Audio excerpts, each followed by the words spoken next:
नमस्कार विद्यार्थियों, Keshav school online classes में आप सभी का हार्दिक अभिनंदन है, हार्दिक स्वागत है।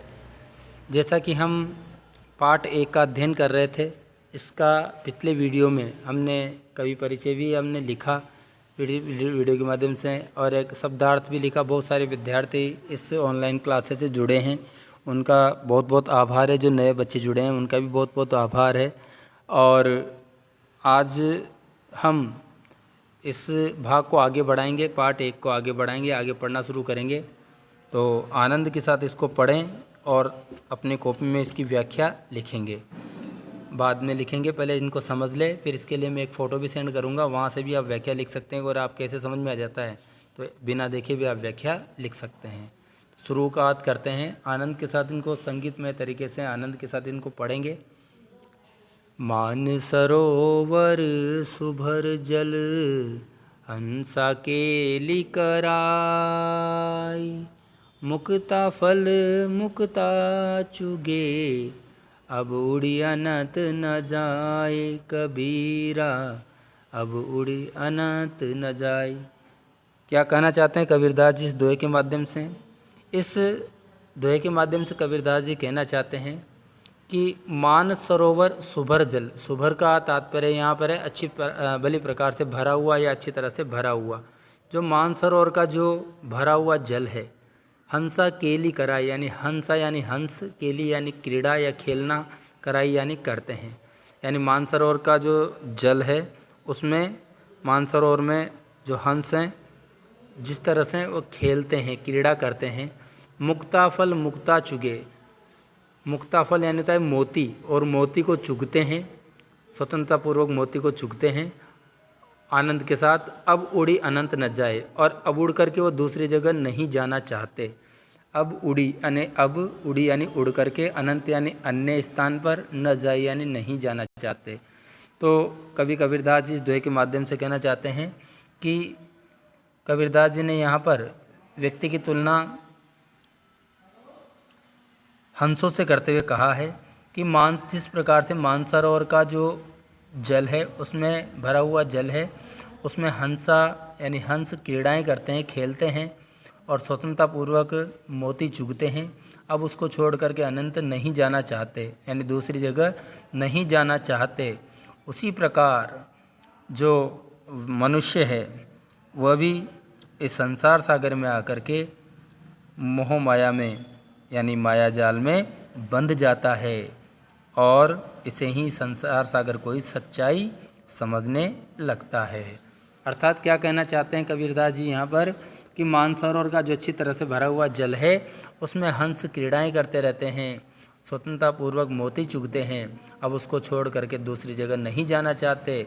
उसी प्रकार मनुष्य भी इस मोह माया में, इस संसार सागर में, इस माया जाल में आकर के बंध जाता है और इसे छोड़ करके दूसरी जगह नहीं जाना चाहता, और इस संसार सागर को ही सच्चाई समझने लगते हैं। इस मोह माया को ही सच्चाई समझने लग जाता है मनुष्य।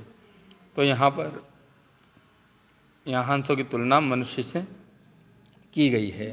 अगले दोहे की बात करें। प्रेमी ढूंढत में फिरो, प्रेमी मिले न कोई, प्रेमी को प्रेमी मिले, सब विषय अमृत होय कबीरा, सब विषय अमृत होय।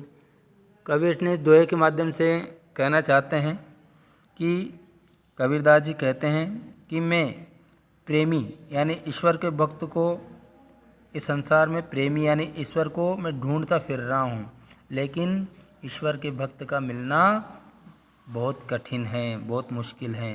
यानी ईश्वर को भक्त को ढूंढना, प्रेमी से मतलब यहाँ पर क्या है? प्रेमी से मतलब यहाँ ईश्वर भक्त भी है, हो सकता है, या ईश्वर भी हो सकता है। प्रेमी ढूंढत में फिरो यानी मैं प्रेमी अर्थात ईश्वर को ढूंढता फिर रहा हूँ, लेकिन प्रेमी मिले न कोई। लेकिन मुझे आज दिन तक ईश्वर की प्राप्ति नहीं हो पाई है। प्रेमी को प्रेमी मिले, जब ईश्वर के भक्त को ईश्वर मिल जाते हैं।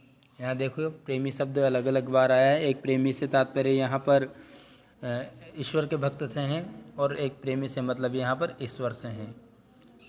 यानी जब प्रेमी यानी ईश्वर के भक्त को ईश्वर मिल जाते हैं, सब विष अमृत होए, यानी सब विष, विष से तात्पर्य यहाँ दुखों से हैं, यानी सभी प्रकार के, यानी जब ईश्वर मिल जाने पर जो सारा विष है अर्थात जो सारे कष्ट हैं वह अमृत अर्थात सुख में बदल जाएगा या सुख में बदल जाते हैं। यानी यहाँ कबीरदास जी कहते हैं कि मैं ईश्वर को ढूंढता फिर रहा हूँ लेकिन ईश्वर मुझे कहीं नहीं मिला। और जब ईश्वर के भक्त को यानी मुझे जब ईश्वर मिल जाएंगे तो सब विष अर्थात सारे दुख अमृत अर्थात सुख में बदल जाएगा, सारे दुख सुख में बदल जाएंगे। तो यहाँ पर एक बार फिर से देख लेते हैं। प्रेमी ढूंढत मैं फिरो, यानी मैं ईश्वर को ढूंढता फिरता हूँ, प्रेमी मिले न कोई, लेकिन मुझे ईश्वर की प्राप्ति नहीं हुई, यानी ईश्वर को ढूंढना बहुत मुश्किल है। प्रेमी को प्रेमी मिले, प्रेमी को अर्थात ईश्वर के भक्त को जब ईश्वर मिल जाते हैं तो सब विष अर्थात सभी दुख अमृत होए, अर्थात अमृत, अमृत से तात्पर्य यहाँ सुख से हैं, अमृत यानी सुख में बदल जाएगा। इस प्रकार से दोहे का अर्थ है। आगे पढ़ते हैं। हंसती चढ़िए ज्ञान को सहज दुलीचा डारी, स्वान रूप संसार है भूकन दे झक मारी, कबीरा भूकन दे झक मारी।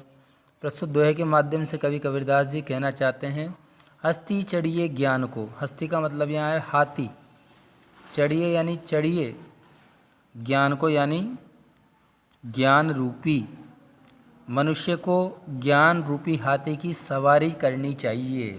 हस्ती चढ़िए यानी हाथी पर चढ़ना चाहिए। किस प्रकार के हाथी पर? ज्ञान रूपी हाथी पर, यानी मनुष्य को ज्ञान रूपी हाथी पर सवार होना चाहिए, अर्थात मनुष्य को ज्ञान का सहारा लेकर के आगे बढ़ना चाहिए। सहज दुलीचा डारी, सहज यानी सहज ही होता है, दुलीचा यानी होता है जो वस्त्र, बैठने के लिए जो गलीचा, दुलीचे का मतलब गलीचा भी कह सकते हैं, बैठने के लिए जो वस्त्र होता है वो डारी यानी बिछाना चाहिए। मनुष्य को ज्ञान रूपी हाथी की सवारी करनी चाहिए और उस पर सहज रूपी, सहज सहज यानी सहज साधना रूपी, ईश्वर भक्ति रूपी या साधना रूपी गलीचा बिछाना चाहिए। मनुष्य को ज्ञान रूपी हाथी पर चढ़ना चाहिए या ज्ञान रूपी हाथी की सवारी करनी चाहिए और उस पर सहज साधना रूपी गलीचा बिछाना चाहिए, यानी मनुष्य को ज्ञान का सहारा लेकर के और साधना करनी चाहिए।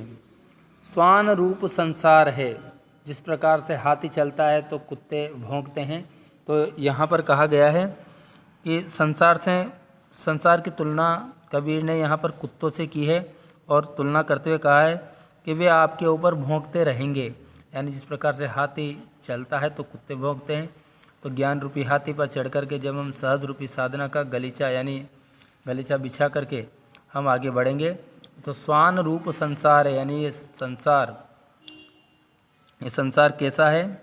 ये संसार, कबीर ने यहाँ संसार की तुलना कुत्तों से की गई। कोई कुत्ते, ये संसार कुत्ता रूपी जो संसार है, भौंकन दे झक मारे, इसको ये आपके ऊपर भौंकते रहेंगे।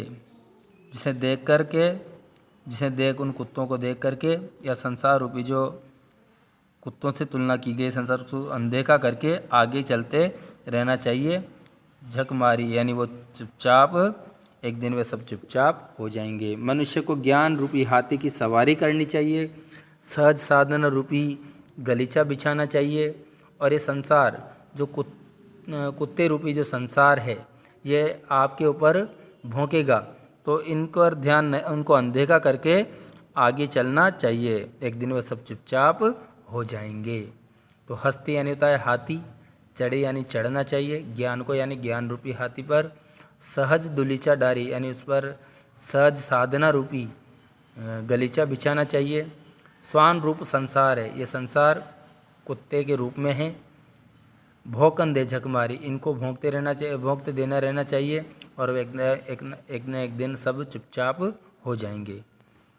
तो यहाँ पर कहने का भाव अर्थ है कि ज्ञान का सहारा लेकर के, सहज साधना का सहारा लेकर के संसार की तरफ ध्यान नहीं दे करके मनुष्य को अपना कार्य करते रहना चाहिए। ये बात कही गई है।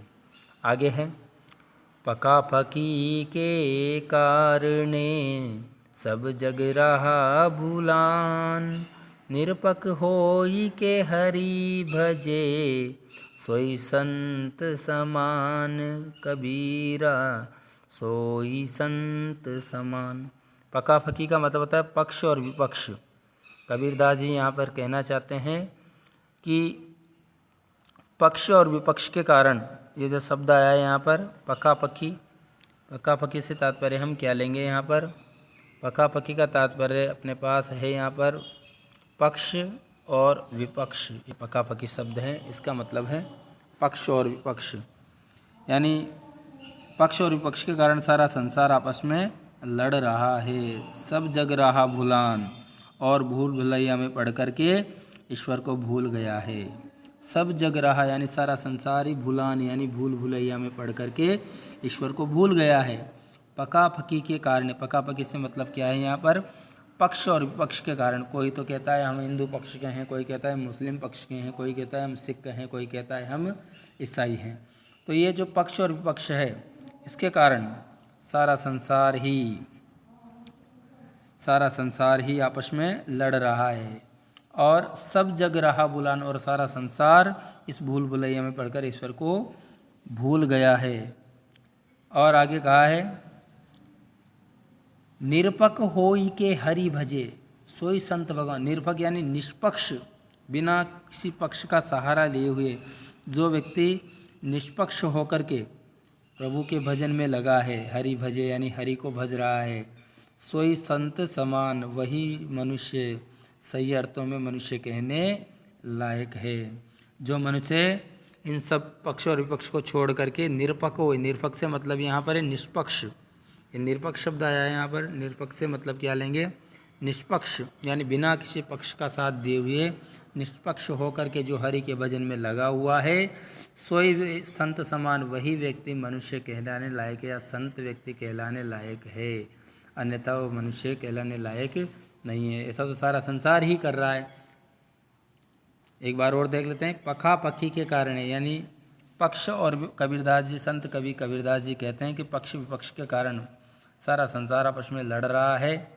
सब जग रहा भूलान, और भूल भुलैया में पढ़ करके ईश्वर को भूल गया है। निरपक होई के हरि भजी, जो व्यक्ति निष्पक्ष होकर के हरि के भजन में लगा है, सोई संत समान, वही व्यक्ति मनुष्य कहलाने लायक हैं। अंतिम दोहा आज का पढ़ लेते हैं हम, 5-5 दोहे करके हम आगे बढ़ेंगे। तो 5वां और अंतिम दोहा आज का, फिर आगे आने वाली वीडियो में आगे के दोहे की बात करेंगे। हिंदू मुआ राम कही, मुसलमान खुदाई, कहे कबीरा सो जीवता, जो दुह के निकट न जाई, कबीरा जो दुह के निकट न जाई। क्या कहा है कबीरदास जी ने? हिंदू मुआ राम कही, मुसलमान खुदाई।